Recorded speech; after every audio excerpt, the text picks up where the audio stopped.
Hello students, पर्श भाग 2 इस किताब से कबीरदास की साखी को समझने वाले हैं। पहली साखी है, ऐसी वाणी बोलिए मन का आपा खोई, अपना तन शीतल करई औरन को सुख होई। इस साखी में कबीरदास जी कहते हैं कि ऐसी वाणी बोलिए, वाणी मतलब लैंग्वेज, बोली, ऐसी बोली बोलिए मन का आपा खोए। आपा मतलब अहंकार। कबीरदास जी कहते हैं कि तुम अपने मन का अहंकार छोड़कर मीठी भाषा में बात कीजिए, जिससे अपना तन शीतल करे। तन मतलब बॉडी, शीतल मतलब शांत करना या काम रहना। तो कबीरदास जी कहते हैं कि आप लोगों से इतनी मीठी भाषा में बात कीजिए कि जिससे आपका शरीर भी शांत और प्रसन्न हो जाए, और औरन को सुख होई, औरन को दूसरों को, और दूसरों को मतलब सुनने वाले को भी जिससे सुख मिले। कबीरदास जी कहते हैं कि हमें आपस में मीठे बोल बोलकर प्यार से रहना चाहिए। इस दोहे में अनुप्रास अलंकार यूज किया गया है। अनुप्रास अलंकार मतलब एलिट्रेशन। एलिट्रेशन मतलब जिनमें फर्स्ट लेटर रिपीट होता है। तो बाणी बोलिए ये अनुप्रास अलंकार है। कस्तूरी कुंडली बसे मृग ढूंढे बन माही, ऐसे घटी घटी राम है दुनिया देखे नाही। कस्तूरी एक ऐसा सुगंधित पदार्थ है जो एक विशेष हिरण की नाभि में पाया जाता है।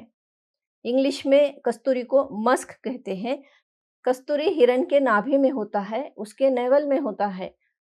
वह कस्तूरी की खुशबू से आकर्षित होता है और जंगल में ढूंढता है कि वह खुशबू कहाँ से आ रही है। ऐसे घटी घटी राम है दुनिया देखे नाही। जिस प्रकार हिरण कस्तूरी को पूरे जंगल में ढूंढता है, वैसे ही मनुष्य भगवान को, राम को जगह जगह ढूंढता है, परंतु भगवान संसार के कण कण में है। घटी घटी राम है मतलब हर कण कण में राम है, भगवान है। लेकिन संसार में रहने वाले लोग उसे देख नहीं पाते। उन्हें पता नहीं होता है कि भगवान हर कण कण में है, और परेशान होकर लोग भगवान को इधर उधर ढूंढते रहते हैं।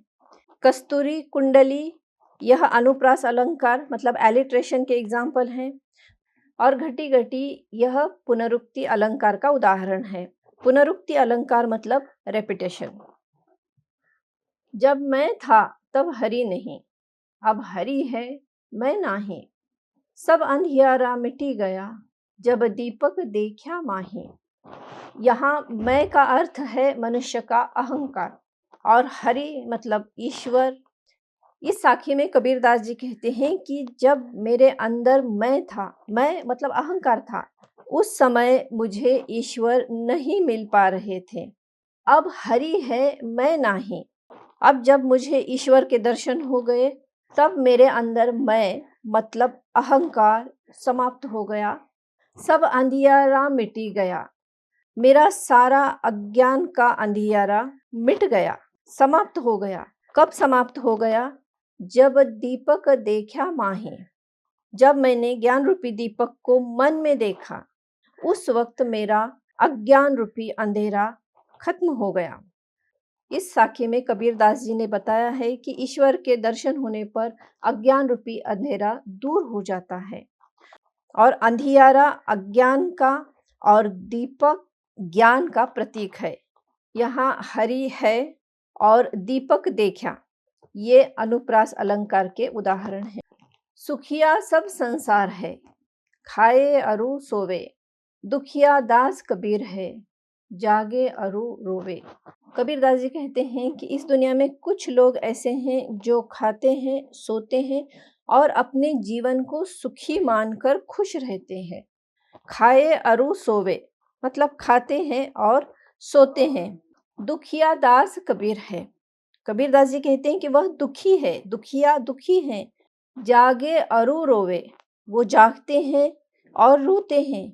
कबीरदास जी क्यों दुखी हैं या वो क्यों जागते हैं, क्यों रोते हैं?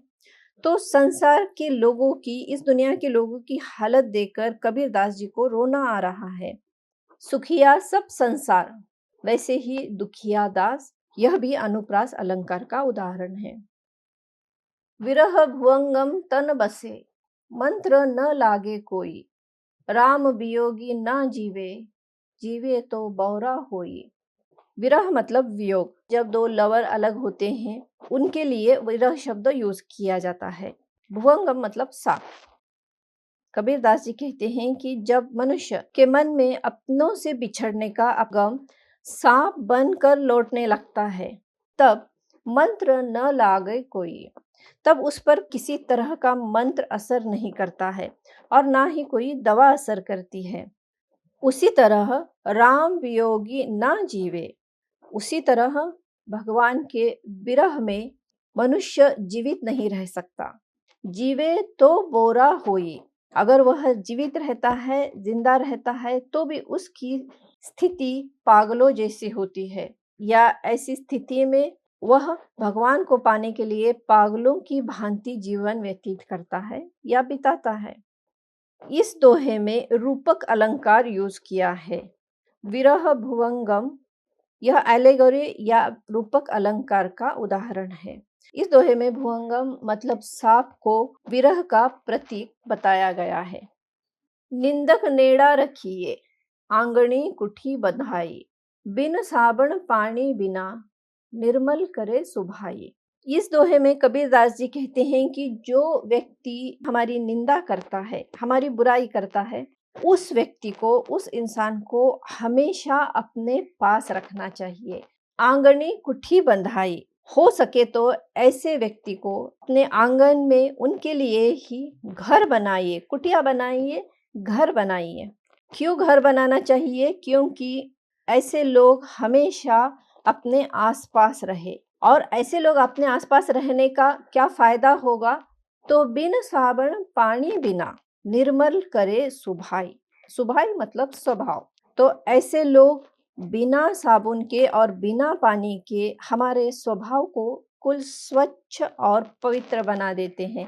तो ऐसे लोग हमें अपनी गलती बताएंगे और हम उस गलती को सुधार सकेंगे। यहाँ निंदक नेड़ा यह अनुप्रास अलंकार का उदाहरण है। पोथी पढ़ी पढ़ी जग मुआ, पंडित भयान कोई, ऐके अशिर पीव का, पढ़े सु पंडित होई। पोथी मतलब धार्मिक पुस्तक।